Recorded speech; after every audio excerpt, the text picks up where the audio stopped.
Welcome back Aisha's കിച്ചണിലേക്ക് എല്ലാവർക്കും സ്വാഗതം. കഴിഞ്ഞ തിങ്കളാഴ്ചയാണ് ലാസ്റ്റ് യൂട്യൂബിൽ വീഡിയോസൊക്കെ പോസ്റ്റ് ചെയ്തിട്ടുള്ളത്. അതിനുശേഷം ഇന്നാണ് വീഡിയോസ് ഷെയർ ചെയ്യാൻ പോകുന്നത് ഇൻഷാ അല്ലാഹ്. അപ്പോൾ അതിൻ്റെ കാരണങ്ങളൊക്കെ ഞാൻ കമ്മ്യൂണിറ്റി പോസ്റ്റായിട്ട് ഷെയർ ചെയ്തിട്ടുണ്ടായിരുന്നു. വീണ്ടും പറയാൻ ആഗ്രഹിക്കുന്നില്ല, അതുകൊണ്ടാണ്. അപ്പം കുറേ ആൾക്കാർ മെസ്സേജൊക്കെ അയച്ച് ചോദിച്ചിട്ടുണ്ടായിരുന്നു കാര്യങ്ങളൊക്കെ. എന്തായാലും നമുക്ക് നമ്മുടെ ബ്ലോഗിലേക്ക് കടക്കാം.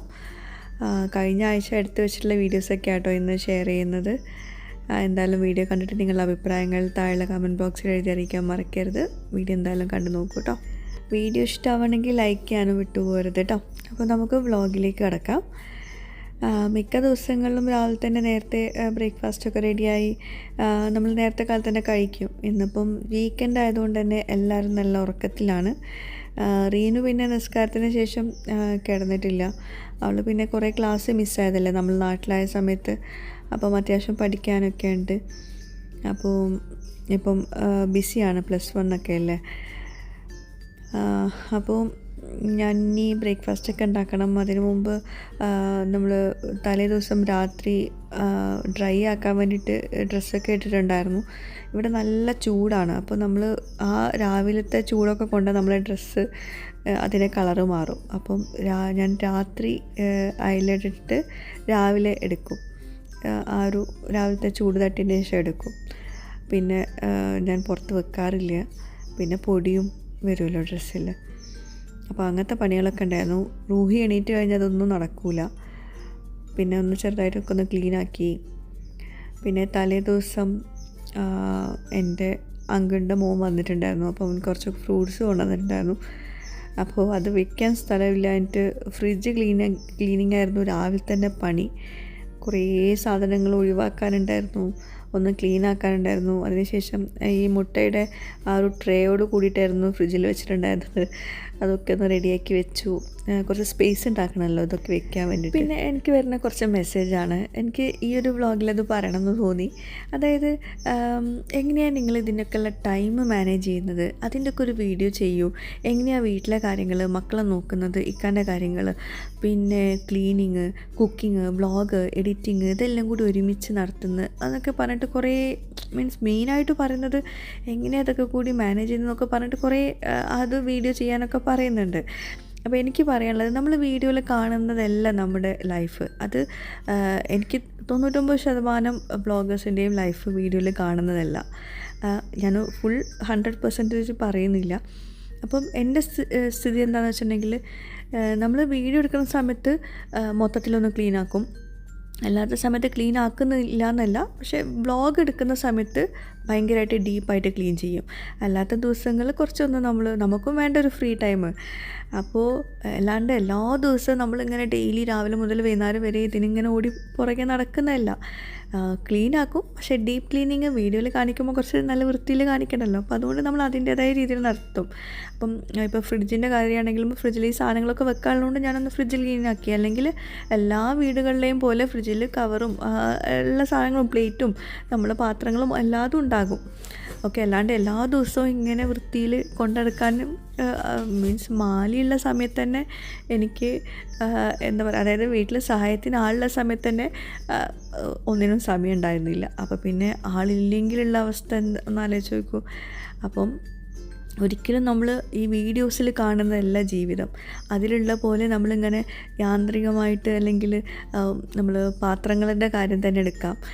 നമ്മൾ അത്രയും വൃത്തിയായിട്ട് ഫുൾ സ്ലീവ് ഇട്ടിട്ട്, ഞാൻ ഫുൾ സ്ലീവ് ഒന്നും വീഡിയോയിലല്ലാണ്ട് ഞാൻ വീട്ടിലിട്ട് നടക്കാറില്ല കേട്ടോ. പിന്നെ വീഡിയോയിൽ കാണുമ്പോൾ നമ്മൾ അതിൻ്റേതായ രീതിയിൽ നടക്കണമല്ലോ എന്ന് വിചാരിച്ചിട്ടാണ് ഫുൾ സ്ലീവ് ഇടുന്നത്. അല്ലാണ്ട് ഫുൾ ടൈം വീട്ടിൽ ഫുൾ സ്ലീവ് എല്ലാം ഇടുന്നത് കേട്ടോ. അപ്പോൾ അതൊക്കെ പറഞ്ഞതേ ഉള്ളൂ. പലർക്കും തെറ്റിദ്ധാരണയാണ്. അപ്പം അതൊന്ന് മനസ്സിലാക്കുക. ഓക്കെ, അപ്പോൾ ഫ്രൂട്ട്സൊക്കെ അത്യാവശ്യം ഫ്രിഡ്ജിൽ കുത്തി നിറച്ചിട്ടുണ്ട്. ഇനി ആ പച്ച മുന്തിരി വെച്ചിട്ട് എന്തെങ്കിലും റെസിപ്പി ആർക്കെങ്കിലും അറിയാമെങ്കിൽ ഒന്ന് ഷെയർ ചെയ്യൂ കേട്ടോ. അപ്പോൾ ബ്രേക്ക്ഫാസ്റ്റിൻ്റെ കാര്യത്തിലോട്ട് കിടക്കാം. അതിനിടയ്ക്ക് ഞാൻ അരിപ്പൊടിയും തേങ്ങയും ഉപ്പും ഒന്ന് മിക്സ് ചെയ്ത് വെച്ചിട്ടുണ്ടായിരുന്നു.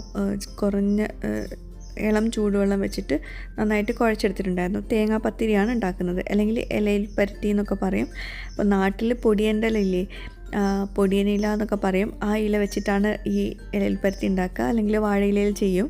അപ്പോൾ ഇതിപ്പം അവിടെ അതൊന്നും കിട്ടാനില്ലല്ലോ, അപ്പോൾ ഫ്രൈങ് പാൻ പരത്തി എന്ന് വേണമെങ്കിൽ പറയാം കേട്ടോ. ഫ്രൈങ് പാനിലാണ് ഇത് പരത്തിയെടുക്കുന്നത്. അപ്പോൾ ഇത് എന്താ പറയുക, മടിയുള്ള ദിവസങ്ങളിൽ ഇതാണ് ഞാൻ വേഗം ഉണ്ടാക്കുക. അതിന് പിന്നെ കറിയൊന്നും വേണമെന്നില്ല, ഒരു ഓംലെറ്റ് ഉണ്ടാക്കി കൊടുത്താൽ അടിപൊളിയായി, നല്ല ഒരു ചായയും കൂടി ആയാലും അടിപൊളിയായി കേട്ടോ. അപ്പം ഇത് പിന്നെ ഒരാൾക്ക് ഒരെണ്ണം മതി, അത്യാവശ്യം കട്ടി ഉണ്ടാവും. ചിലർ ഇതിൻ്റെ കട്ടിപ്പത്തിരി എന്ന് പറയും കേട്ടോ. അപ്പോൾ ഇതാണ് ഇന്നത്തെ ബ്രേക്ക്ഫാസ്റ്റ്. കുറേ കാര്യങ്ങൾ ഈ ഒരു വ്ളോഗിൽ സംസാരിക്കണമെന്നുണ്ട്, പക്ഷേ എന്തോ എനിക്ക് അത് സംസാരിക്കാൻ വരുന്നില്ല. അപ്പോൾ എന്തായാലും അടുത്ത വ്ളോഗ്സിലൊക്കെ ആയിട്ട് കുറേ കാര്യങ്ങൾ നിങ്ങളോട് എനിക്ക് ഷെയർ ചെയ്യാനുണ്ട്. എനിക്ക് തോന്നുന്നു കുറച്ച് എൻ്റെ ലൈഫ് എക്സ്പീരിയൻസ് നിങ്ങളുമായിട്ട് ഷെയർ ചെയ്യണമെന്ന്. കാരണം പലർക്കും ഒരുപാട് തെറ്റിദ്ധാരണകളുണ്ട്. ഒരുപാട് എന്ന് പറഞ്ഞാൽ കുറേ തെറ്റിദ്ധാരണകളുണ്ട്.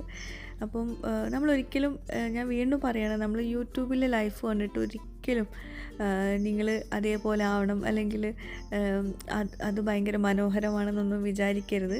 യൂട്യൂബ് എന്ന് പറയുമ്പോൾ, വ്ളോഗേഴ്സിൻ്റെ ലൈഫ് എന്ന് പറയുമ്പം അത് വ്ളോഗിന് വേണ്ടിയിട്ട് മാത്രം ചെയ്യുന്നതാണ്, അല്ലാണ്ട് ഡെയിലി ലൈഫ് അങ്ങനെയല്ല. അത് ആദ്യമൊന്നും മനസ്സിലാക്കണം കേട്ടോ, ദയവായിട്ട്. ഇനി നമ്മുടെ ഒരു കോമൺ കറി ഒന്ന് ഷെയർ ചെയ്യാം കേട്ടോ. മലപ്പുറം ഭാഗത്തെ പുളിങ്കറി എന്ന് പറയട്ടോ ഇതിന്. അപ്പോൾ ഇത് ഞാൻ ഇവിടെ ഷെയർ ചെയ്യാൻ കാരണം എന്താണെന്ന് വെച്ചാൽ, എനിക്ക് കുറച്ച് മെസ്സേജസ് ഒക്കെ വന്നിട്ടുണ്ടായിരുന്നു. നമ്മൾ മലപ്പുറത്തെ തേങ്ങ അരച്ചിട്ടുള്ള കറി, മഞ്ഞ കളറുള്ള കറി, അല്ലെങ്കിൽ പുളിങ്കറി, പുളി തൈര് ചേർത്തുള്ള കറി എന്നൊക്കെ പറഞ്ഞിട്ട് കുറേ ആൾക്കാർ ചോദിക്കാറുണ്ട്. അപ്പോൾ ഞാൻ വിചാരിക്കും ഇതൊക്കെ കോമൺ ആയിട്ടുള്ള കറിയല്ലേ, ഇതൊക്കെ സാധാരണ ഞാൻ റെസിപ്പി ആയിട്ട് കൊടുക്കാറില്ല, ജസ്റ്റ് ഒന്നിങ്ങനെ കാണിച്ചിട്ട് പോവാറാണ്. അപ്പോൾ എന്നോട് ചില ആൾക്കാർ, കൂടുതലും ബാച്ചിലേഴ്സും പിന്നെ കുക്കിങ്ങിൽ ബിഗിനേഴ്സും ഒക്കെ ആയിരിക്കും ചോദിക്കുന്നതെന്ന് എനിക്ക് തോന്നുന്നു. അപ്പോൾ പറയും, ഞാൻ നാട്ടിൽ വിളിച്ചപ്പം ഉമ്മ പറഞ്ഞിരുന്നു, എന്താ പറയുക, അല്ലെങ്കിൽ വൈഫ് പറഞ്ഞിരുന്നു ഐഷസ് കിച്ചൻ നോക്കൂ അതിലുണ്ടാവും എന്നൊക്കെ പറഞ്ഞിട്ട്. അപ്പോൾ എന്നോട് റെസിപ്പി വയ്ക്കുമ്പോൾ ഞാൻ പറയും എൻ്റെ അടുത്ത് റെസിപ്പി ഇല്ല, ഞാനത് ചെയ്തിട്ടില്ല എന്ന് പറയും. അപ്പോൾ എനിക്കെന്തോ എന്താ പറയുക, ആ റെസിപ്പി അത്രയും സിമ്പിളായിട്ട് റെസിപ്പീസൊന്നും ഞാൻ ഷെയർ ചെയ്തിട്ടില്ലല്ലോ എന്ന് പറയുമ്പോൾ എനിക്കെന്തോ പോലെ. അപ്പോൾ ഞാനത് കൊടുക്കുകയാണ്. കുമ്പളങ്ങ പുളിങ്കറിയാണ് ഷെയർ ചെയ്യുന്നത് കേട്ടോ. കുമ്പളങ്ങ 2 കപ്പോളം എടുത്തിട്ടുണ്ട് ചോപ്പ് ചെയ്തത്. പിന്നെ മുളക് പൊടി 1/2 ടീസ്പൂൺ മഞ്ഞൾപ്പൊടി, 1 ടീസ്പൂൺ മുളക് പൊടി, 1 ടീസ്പൂൺ കുറവ് എടുത്തോളൂ കേട്ടോ മുളക് പൊടി, പിന്നെ കുറച്ച് കറിവേപ്പില, പിന്നെ കുമ്പളങ്ങ വേവാൻ ആവശ്യത്തിനുള്ള വെള്ളം ഒരുപാട് വേണ്ട, പക്ഷേ കുമ്പളങ്ങ നന്നായിട്ട് വേവണം കേട്ടോ. അടച്ച് വെച്ചിട്ട് ആവശ്യത്തിന് ഉപ്പും ചേർത്തിട്ട് അടച്ച് വെച്ചിട്ട് വേവിച്ചെടുക്കുക കേട്ടോ. നല്ലോണം വേവണം കേട്ടോ. പിന്നെ ഇത് നല്ല ഫ്രഷ് ആയിട്ടുള്ള ഞണ്ടാണ്. ഈ ഞണ്ട് കിട്ടിയ കഥ ഞാൻ കുറച്ച് കഴിഞ്ഞിട്ട് കാണിച്ചു തരാം കേട്ടോ. ഇത് അപ്രതീക്ഷിതമായിട്ട് കിട്ടിയ ഞണ്ടാണ്. നല്ല ഫ്രഷ് ആയിട്ടുള്ള ഞണ്ടായിരുന്നു കേട്ടോ. കൊണ്ടുവരുന്ന സമയത്ത് ജീവനുണ്ടായിരുന്നു കേട്ടോ. അപ്പോൾ ഞണ്ടൊന്ന് ഫ്രൈ ആക്കാമെന്ന് വിചാരിക്കുന്നുണ്ട്. വലിയ ഞണ്ടൊന്നുമില്ല, ചെറിയ ഞണ്ടാണ്, പക്ഷെ നല്ല ഫ്രഷ് ആയതുകൊണ്ട് തന്നെ അത്യാവശ്യം നല്ല ടേസ്റ്റ് ഉണ്ടായിരുന്നു കേട്ടോ. ചെറിയ ഞണ്ടിൽ പോലും നല്ലോണം കാമ്പുണ്ടായിരുന്നു. അപ്പോൾ ഇത് അതിൻ്റെ ആ കാലൊന്നും കട്ട് ചെയ്തെടുക്കുന്നൊന്നുമില്ല, ജസ്റ്റ് അങ്ങോട്ട് തൊലി കളഞ്ഞിട്ട് കഴുകിയെടുക്കുകയാണ്. പിന്നെ ഞാനിത് വേവിച്ച ശേഷമാണ് ഇത് ഫ്രൈ ആക്കുന്നത് കേട്ടോ. അപ്പോൾ കുമ്പളങ്ങ വേവിക്കാൻ വെച്ചിട്ടുണ്ടായിരുന്നല്ലോ നമ്മൾ, അപ്പോൾ ഇടയ്ക്കിടയ്ക്കൊന്ന് ഇളക്കി കൊടുക്കുക. ഇനിയും വെള്ളമുണ്ട്, നന്നായിട്ട് വേവട്ടെ. പിന്നെ ഒരു ചെറിയൊരു നെല്ലിക്ക വലുപ്പത്തിൽ പുളി സോക്ക് ചെയ്ത് വെച്ചിട്ടുണ്ട് ഇതിലോട്ട് ചേർത്ത് കൊടുക്കാൻ. പിന്നെ അതിന് പകരം, പുളിക്ക് പകരം നിങ്ങൾക്ക് തൈര് ചേർക്കാം കേട്ടോ. തൈര് ചേർക്കുകയാണെങ്കിൽ ഈ തേങ്ങയുടെ അരപ്പിലോട്ട് ചേർത്തിട്ട് അരച്ചിട്ട് വേണം ചേർത്ത് കൊടുക്കാൻ. അപ്പോൾ 2 കപ്പ് തേങ്ങ ചെരുവിയതും 3 ചെറിയ ഉള്ളി, 1 ടീസ്പൂൺ ചെറിയ ജീരകം, ക്യുമിൻ സീഡ് അത് ചേർത്തിട്ട് കുറച്ച് വെള്ളം ഒഴിച്ചിട്ട്, ഒരുപാട് വെള്ളം ഒഴിക്കരുത്, ഇത് അരയ്ക്കാൻ ആവശ്യത്തിനുള്ള വെള്ളം ഒഴിച്ചിട്ട് നല്ലോണം അരച്ചെടുക്കണം കേട്ടോ. കട്ടകളൊന്നും ഇല്ലാണ്ട് നല്ലോണം പേസ്റ്റ് പരുവത്തിൽ അരച്ചെടുക്കണം, എന്നാലേ കറിക്ക് ആ സ്വാദ് ഉണ്ടാവുള്ളൂ കേട്ടോ. ഇപ്പോൾ കുമ്പളങ്ങ നന്നായിട്ട് വെന്ത് തുടങ്ങിയിട്ടുണ്ട്. ഇനി നമുക്കിതിലോട്ട് പുളി ചേർത്ത് കൊടുക്കാണ്ട്, വേവൊക്കെ നോക്കിയിട്ട് വേണം ചേർക്കാൻ കേട്ടോ. പുളി ചേർത്ത ശേഷം വന്നിട്ടില്ല എന്ന് പറഞ്ഞാൽ നമുക്കൊന്നും ചെയ്യാൻ പറ്റില്ല. അപ്പം ആദ്യം നന്നായിട്ട് വെന്തോട്ടെ. ഇനി നമുക്കിതിലോട്ട് നെല്ലിക്ക വലുപ്പത്തിൽ പുളി ഒന്ന് സോക്ക് ചെയ്ത് വെച്ചിട്ടുണ്ടായിരുന്നു, അത് ഒഴിച്ചു കൊടുക്കുകയാണ്. പിന്നെ ഇത് മലപ്പുറം ഭാഗത്തുള്ള പുളിങ്കറി എന്ന് പറയുമ്പോൾ അത്യാവശ്യം നല്ല കട്ടി ഉണ്ടാവും കേട്ടോ. ഭയങ്കര കട്ടിയില്ല, എന്നാൽ ഒരു മീഡിയം തിക്നെസ് ഉണ്ടാവും. അങ്ങനെ ഒരു കട്ടിയോട് കൂടിയിട്ട് അതിൽ നിന്ന് കുമ്പളങ്ങ കഴിക്കാൻ ഭയങ്കര ടേസ്റ്റാണ്. അപ്പോൾ പുളി ചേർത്ത് കൊടുത്തിട്ടുണ്ട്, ആവശ്യത്തിന് ഉപ്പ് കുറച്ചും കൂടി ചേർത്തിട്ടുണ്ട്. ഇനി നമ്മൾ അരപ്പ് നേരത്തെ അരച്ച് വെച്ചല്ലോ, അത് ചേർത്ത് കൊടുക്കുക കേട്ടോ. ഇവിടെ ശ്രദ്ധിക്കേണ്ട ഒരു കാര്യം, ഈ അരപ്പ് ചേർത്ത് കഴിഞ്ഞാൽ ഇത് തിളയ്ക്കാൻ പാടില്ല. ബബിൾസ് ഇങ്ങനെ വരുന്ന സമയത്ത് ഓഫ് ചെയ്യണം കേട്ടോ. അതിന് കൂടെ കുറച്ചുകൂടി വെള്ളം ഒഴിച്ചിട്ടുണ്ട്. ഒരുപാട് വെള്ളം ഒഴിച്ചു കൊടുക്കരുത്, നല്ലൊരു തിക്നെസ്സിൽ വരണം. കണ്ടോ ഈ ഒരു ലൂസിലാക്കിയിട്ട് പോലും കുറച്ച് കഴിഞ്ഞാൽ ഒരു തിക്നെസ് വരും കേട്ടോ. അപ്പോൾ അതുകൊണ്ട് കറി നിങ്ങൾ ഉണ്ടാക്കുമ്പോൾ ഒരുപാട് വെള്ളം ഒഴിച്ച് ലൂസാക്കും ചെയ്യരുത്, എന്നാൽ ഭയങ്കര കട്ടിയിലും ആക്കണ്ട. കട്ടിയിലായാലും കുഴപ്പമില്ല, കുറച്ച് കഴിഞ്ഞാൽ ചൂടുവെള്ളം ഒഴിച്ച് കൊടുത്താൽ മതി. അപ്പോൾ അത് ഇങ്ങനെ ബബിൾസ് വരില്ലേ, ആ സമയത്ത് ഓഫ് ചെയ്യണം കേട്ടോ. പിന്നെ തിളപ്പിക്കരുത്. തിളപ്പിച്ച് കഴിഞ്ഞാൽ പിരിഞ്ഞു പോവും, വെള്ളം വിടുമെന്ന് പറയും. അങ്ങനെ വിട്ട് കഴിഞ്ഞിട്ടുണ്ടെങ്കിൽ എന്താ വെച്ചിട്ടുണ്ടെങ്കിൽ കറിക്ക് ആ ഒരു തിക്കായിട്ട് കിട്ടില്ല. കുമ്പളങ്ങ വേറെ കറി വേറെ അങ്ങനെ കിടക്കും കേട്ടോ. ഇനി നമുക്ക് ഇതിലോട്ട് കടുക് പൊട്ടിച്ചിടാം. വെളിച്ചെണ്ണ ചൂടാക്കിയിട്ട് കടുക് പൊട്ടിക്കുക. കുറച്ച് ഒരു 1/4 ടീസ്പൂണോളം ഉലുവ ഇട്ട് കൊടുക്കുക കേട്ടോ, നല്ലൊരു മണമായിരിക്കും.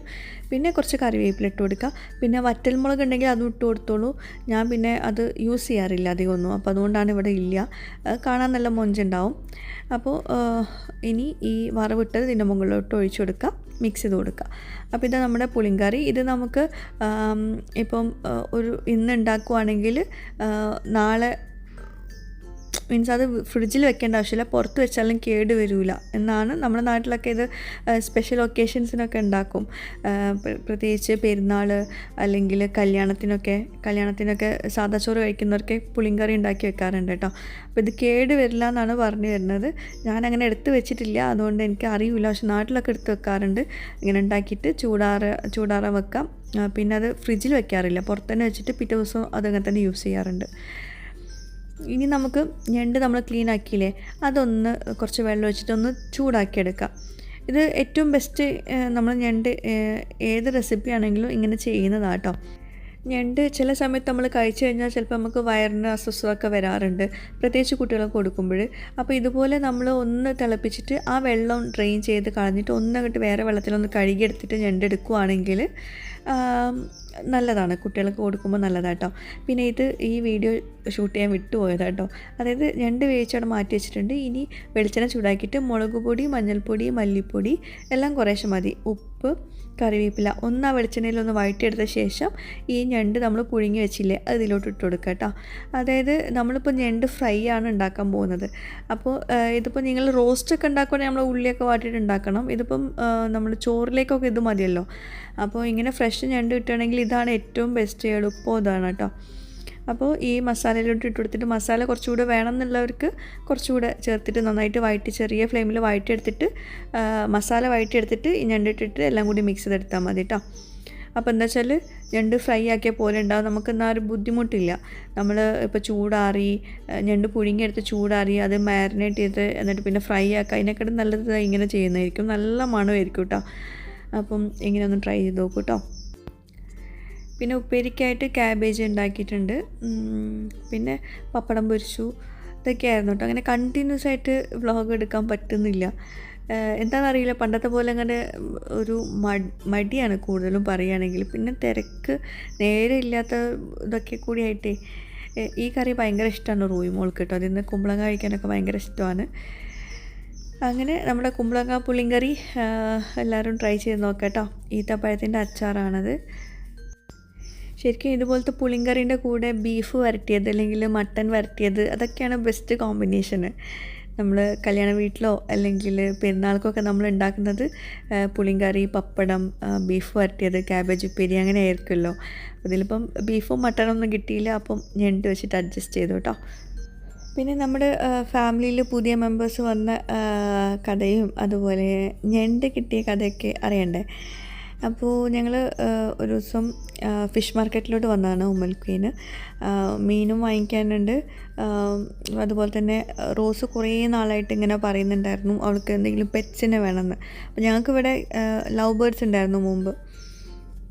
അപ്പോൾ ഇത് ഉമ്മൽക്കുയിൻ ഫിഷ് മാർക്കറ്റിൻ്റെ അവിടെ ആട്ടോ. അത് ഈ സമയത്ത് ഇങ്ങനെ ബോട്ടിൽ മീനൊക്കെ കൊണ്ടുവന്നിട്ട് എന്താ പറയുക, പേഴ്സണൽ ആവശ്യങ്ങളൊക്കെ ആയിട്ട് കൊണ്ടുവന്നാന്ന് തോന്നുന്നു, എനിക്കറിയില്ല, അത് വിശദമായിട്ട് അറിയില്ല. അപ്പോൾ അവിടെ ഇങ്ങനെ കാണാൻ നല്ല ഭംഗിയുണ്ടായിരുന്നു. അപ്പോൾ ഞാനും മക്കളും കൂടി ജസ്റ്റ് ഒന്ന് അവിടെ നിന്ന് നടന്നു നോക്കി. അപ്പോൾ അവിടെ മീനൊക്കെ ഇങ്ങനെ വെള്ളത്തിൽ നിന്ന് ഇങ്ങനെ കളിക്കുന്നൊക്കെ ഉണ്ട്, കാണാൻ നല്ല രസമുണ്ടായിരുന്നു കേട്ടോ. ഇത് മുഴുവൻ മീനാട്ടോ. അവിടെ വലയിടാനൊന്നും പറ്റില്ല കേട്ടോ, ജസ്റ്റ് ഇങ്ങനെ കണ്ടിരിക്കുക. അപ്പോൾ പറഞ്ഞു വന്നത് റോസുവിന് പൂച്ചനെ വേണമെന്നായിരുന്നു പറഞ്ഞിട്ടുണ്ടായിരുന്നത് പെറ്റായിട്ട്. അപ്പോൾ മീനിതാ ചാടി കളിച്ചതാട്ടോ കാണുന്നത്. അപ്പോൾ പൂച്ചനെ എന്തായാലും ഇപ്പോൾ ഇവിടെ വളർത്താൻ പറ്റില്ല ഫ്ലാറ്റിൽ. പിന്നെ ലവ് ബേർഡ്സ് നമ്മൾ ഓൾറെഡി നമ്മുടെ അടുത്ത് മുമ്പ് ഒരു 5 ഉണ്ടായിരുന്നു ഇവിടെ. അപ്പം അത് മുമ്പത്തെ വ്ളോഗ് കണ്ടവർക്ക് അറിയുണ്ടാവും. നമ്മൾ അതിനെ കൊടുത്തതാണ്, നമുക്ക് സങ്കടമായിട്ട് കൊടുത്തത് തന്നെയാണ്, കൂട്ടിലിട്ട് വളർത്തണ്ടെന്ന് വിചാരിച്ചിട്ട്. പക്ഷേ ഇപ്പം റോസിന് ഭയങ്കര ഫീലിങ്, അവൾക്ക് എന്തെങ്കിലും ഒരു പെറ്റ്സിനെ വേണമെന്ന് എപ്പോഴും പറയലാണ്. അപ്പം ഒന്ന് വാങ്ങിച്ചു കൊടുക്കാൻ വിചാരിച്ചിട്ട് വന്നതാട്ടോ. അത് വാങ്ങിക്കണം. പിന്നെ അതവിടെ ഞണ്ട്, നല്ല ഫ്രഷ് ആയിട്ടുള്ള ഞണ്ട് കേട്ടോ, നല്ല പിടയ്ക്കുന്ന ഞണ്ട് എന്ന് വേണമെങ്കിൽ പറയാം. അപ്പോൾ ചെറുതാണ്, പക്ഷേ നല്ല ഫ്രഷ് ആയിട്ടുള്ള ഞണ്ടായിരുന്നു. അപ്പോൾ ജസ്റ്റ് ഇങ്ങനെ അവരോട് ചോദിച്ചിട്ടുണ്ടായിരുന്നു ഞാൻ കൊടുക്കുന്നുണ്ടോ എന്നുള്ളത് കേട്ടോ. ഫ്രഷ് ആയിട്ടുള്ള ഞണ്ട് കാണുമ്പോൾ എന്തായാലും നമുക്കൊരു വാങ്ങിക്കാൻ തോന്നുമല്ലോ. അപ്പോൾ അവർ അത് കൊടുക്കാനില്ല എന്ന് പറഞ്ഞു, സെയിൽ ചെയ്യുന്നില്ല എന്ന് പറഞ്ഞു കേട്ടോ. അങ്ങനെ പിന്നെ ഞാൻ അവിടുന്ന് പോന്നു. അങ്ങനെ നമ്മളിനിയിപ്പോൾ മീൻ വാങ്ങിക്കണം, പിന്നെ റോസിൻ്റെ ലവ് ബേർഡ്സിനെ വാങ്ങിക്കണം, ഇതിനൊക്കെയായിട്ട് അങ്ങനെ പോരുമായിരുന്നു കേട്ടോ. അപ്പോൾ അവർ പുറകെ ഒരു കവറിൽ കുറച്ചധികം ഞണ്ടും പിന്നെ ഒരു വലിയൊരു മീനും കൂടി തന്നിട്ട് അവർ ഫ്രീ ആയിട്ട് തന്നതാണ്. അതായത് അത് സെയിൽ ചെയ്യുന്നതല്ല, അവർ എനിക്ക് സന്തോഷത്തിനായിട്ട് തന്നതാണ് കേട്ടോ. എനിക്ക് ശരിക്കും പറയുകയാണെങ്കിൽ സർപ്രൈസ് ആയിപ്പോയി. നല്ല ഫ്രഷ് മീൻ, ഞണ്ട്, പ്രത്യേകിച്ച് പറയുകയാണെങ്കിൽ ഞണ്ട്. അതാണ് നമ്മൾ നേരത്തെ കാണിച്ചിട്ടുണ്ടായിരുന്നില്ലേ, ഫസ്റ്റ് കാണിച്ചിട്ടുള്ള ഞണ്ട് ക്ലീൻ ആക്കുന്ന കാണിച്ചില്ലേ, അത് വെച്ചിട്ടാണ് ആ ഞണ്ട് ഫ്രൈ ഒക്കെ ഉണ്ടാക്കിയത്. അപ്പോൾ ഇവരാണ് എനിക്ക് തന്നത് കേട്ടോ. അപ്പോൾ പോകുന്ന സമയത്ത് താങ്ക് യു ഒക്കെ പറഞ്ഞു. ശരിക്കും സർപ്രൈസ് ആയിപ്പോയി കേട്ടോ. പിന്നെ നമ്മൾ വേറെ മീൻ വാങ്ങിച്ചില്ല. എന്താ പറയുക, പിന്നെ ലവ് ബേർഡ്സിനെ വാങ്ങിക്കാൻ വേണ്ടിയിട്ട് വന്നു. അവിടെ തന്നെയാണ് ഉമ്മൽ ക്വീൻ ഫിഷ് മാർക്കറ്റിൻ്റെ അടുത്ത് തന്നെയാണ് ഈ ലവ് ബേർഡ്സ് ഉള്ളത് കേട്ടോ. ഞങ്ങളുടെ മുമ്പത്തെ വ്ളോഗ്സൊക്കെ കാണുന്നവർക്ക് അറിയുന്നുണ്ടാവും. റൂഹി ചെറിയ കുഞ്ഞായ സമയത്താണ് ഞങ്ങളതിനെ കൊടുത്തത്. പിന്നെ നമ്മൾ നാട്ടിലേക്ക് പോകുന്ന സമയം എല്ലാം കൂടി ആകുമ്പോൾ അതിനെ നോക്കാൻ ആളില്ലാഞ്ഞിട്ടാണ് ഞങ്ങൾ കൊടുത്തത് കേട്ടോ. അപ്പോൾ അതാ ഈ കിളീനെയാണ് നമ്മൾ എടുക്കുന്നത് കേട്ടോ. അതിൻ്റെ പേരെന്താണെന്ന് എനിക്കറിയില്ല. അപ്പം ലവ് ബേർഡ്സിൻ്റെ വേണ്ടാന്ന് വിചാരിച്ചു, കാരണം അതിനിപ്പം മുട്ടയിടലും വിരിയലും അങ്ങനെയൊക്കെ ആകുമ്പോൾ ഇത് മുട്ടയിടൂല എന്നാണ് തോന്നുന്നത്, എനിക്ക് വ്യക്തമായിട്ട് അറിയില്ല. എന്തായാലും റോസിന് ഭയങ്കര ഹാപ്പി ആയിട്ടുണ്ട്. എന്തായാലും അവൾക്ക് കുറേ നാളായിട്ടുള്ളൊരാഗ്രഹമായിരുന്നു പെറ്റ്സ് എന്തെങ്കിലും വേണമെന്ന്. അപ്പോൾ അവൾ തന്നെ ക്ലീൻ ആക്കിക്കോളാം, എല്ലാം അവൾ തന്നെ ചെയ്തോളാം എന്നൊക്കെ പറഞ്ഞ് കുറേ കാലമായിട്ട് ഇങ്ങനെ പുറകെ നടക്കുന്നുണ്ട്. പൂച്ചനെയാണ് ആഗ്രഹിച്ചത്, പക്ഷേ പൂച്ചനെ ശരിയാവില്ല, കാരണം നമ്മുടെ ഈ ഫ്ലാറ്റിൽ പൂച്ചനെയും കൂടി ആകുമ്പോഴും ശരിയാവില്ല എന്തായാലും. ഇവിടെ വലിയ കൂടൊക്കെ ഉണ്ടായിരുന്നു, ഒക്കെ നമ്മൾ ഒഴിവാക്കി.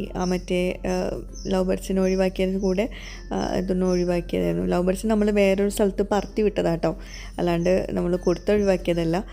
അവർ ഫ്രീ ആയിട്ട് നടക്കട്ടെ എന്ന് വിചാരിച്ചിട്ട്. പക്ഷേ വീണ്ടും ഇവിടെ ഇങ്ങനെ റോസിൻ്റെയും റൂഹിൻ്റെയൊക്കെ ആ ഒരു ഇത് കണ്ടപ്പോൾ വീണ്ടും വാങ്ങിക്കേണ്ടി വന്നു.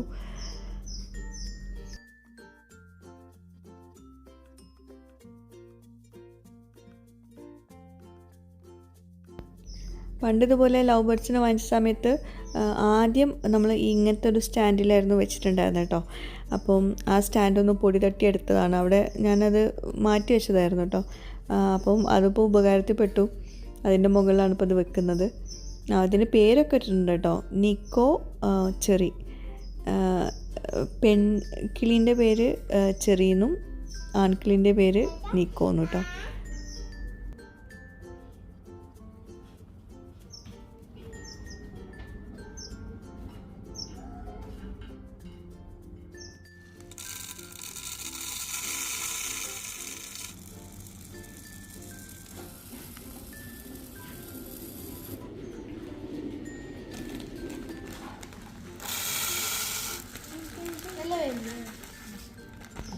എന്തായാലും ഇതിൻ്റെ കൂടെ എനിക്ക് അതിനെയും കൂടി നോക്കാനുള്ള സമയം ഉണ്ടാവില്ല. അപ്പോൾ റോസ് തന്നെ നോക്കിക്കൊള്ളാൻ ആദ്യം തന്നെ പറഞ്ഞിട്ടുണ്ടായിരുന്നു. അപ്പോൾ അതുകൊണ്ട് അവൾക്ക് എളുപ്പത്തിന് ഞാൻ ഇങ്ങനെ പാത്രത്തിലൊക്കെ ആക്കി വെച്ചിട്ടുണ്ട്. വെള്ളവും ഭക്ഷണമൊക്കെ കൊടുക്കണം എന്നൊക്കെ പറഞ്ഞ്, അത് കൂട് ക്ലീൻ ആക്കും വേണം എന്നൊക്കെ പറഞ്ഞ് ടിഷ്യൂ പേപ്പറൊക്കെ അടിയിൽ വെച്ചിട്ടുണ്ട് ആൾ. അപ്പോൾ അവൾ തന്നെയാണ് ഇപ്പോൾ വൃത്തിയാക്കൽ. എത്രത്തോളം വൃത്തിയാക്കുന്നൊന്നും അറിയില്ല, എന്തായാലും നന്നായിട്ട് നോക്കുന്നുണ്ട്. ഇപ്പം ഭക്ഷണം കഴിച്ചുകൊണ്ടിരിക്കുന്നത് നിക്കോ എന്നാണ് പേര്. ആ വൈറ്റ് കളറുള്ളതാണ് ലേഡി, അതാണ് പെൺകിളി. വൈറ്റ് കളറുള്ളതിൻ്റെ പേര് ചെറിയെന്നു കേട്ടോ. അപ്പോൾ വീണ്ടും നമ്മളിതാ ഈ ഞണ്ട നമ്മൾ ഫസ്റ്റ് ഉണ്ടാക്കിയത് കേട്ടോ. പിന്നീടാണ് നമ്മൾ ഫസ്റ്റ് കാണിച്ചത് ഉണ്ടാക്കിയത്. അന്ന് വൈകുന്നേരം തന്നെ ഉണ്ടാക്കിയിട്ടുണ്ടായിരുന്നു. അപ്പോൾ ഇതൊക്കെയാണ് ഇന്നത്തെ നമ്മുടെ വ്ളോഗിലെ വിശേഷങ്ങൾ. വ്ളോഗ് ഇഷ്ടമായിട്ടാണെന്ന് വിശ്വസിക്കുന്നു. വീഡിയോ കണ്ടിട്ട് നിങ്ങൾക്ക് ഇഷ്ടമെങ്കിൽ ലൈക്ക് ചെയ്യാൻ മറക്കരുത്. പുതിയൊരു വീഡിയോയുമായിട്ട് വ്ളോഗുമായിട്ടൊക്കെ വരുന്നവരേക്കും ബൈ. Thank you.